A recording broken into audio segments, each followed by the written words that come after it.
ምዕራፍ 20 እግዚአብሔርም ይህንን ቃል ሁሉ እንዲህ ብሎ ተናገረ። ከግብፅ ምድር ከባርነት ቤት ያወጣሁ እግዚአብሔር አምላክህ እኔ ነኝ።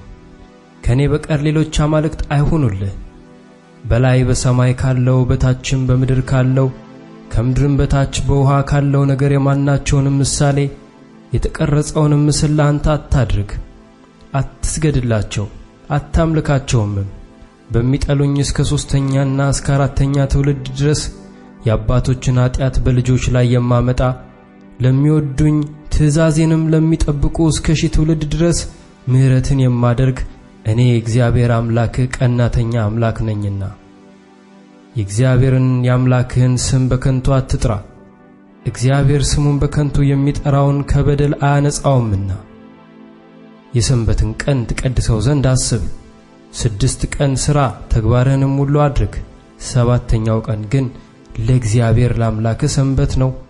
አንተ ወንድ ልጅህም ሴት ልጅህም ሎሌህም ገረድህም ከብትህም በደጆችህም ውስጥ ያለ እንግዳ በእርሱ ምንም ሥራ አትስሩ።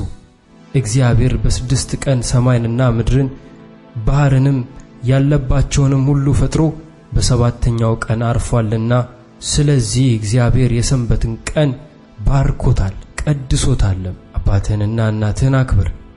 እግዚአብሔር አምላክህ በሚሰጥህ ምድር ዕድሜህ እንዲረዝም አትግደል፣ አታመንዝር፣ አትስረቅ፣ በባልንጀራህ ላይ በሐሰት አትመስክር፣ የባልንጀራህን ቤት አትመኝ፣ የባልንጀራህን ሚስት ሎሌውንም ገረዱንም በሬውንም አህያውንም ከባልንጀራህ ገንዘብ ሁሉ ማናቸውንም አትመኝ።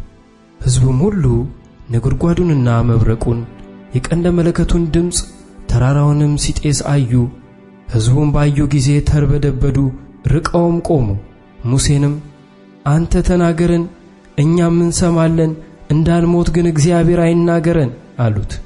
ሙሴም ለሕዝቡ እግዚአብሔር ሊፈትናችሁ ኃጢአትንም እንዳትሰሩ እርሱን መፍራት በልባችሁ ይሆን ዘንድ መጥቶአልና አትፍሩ አለ።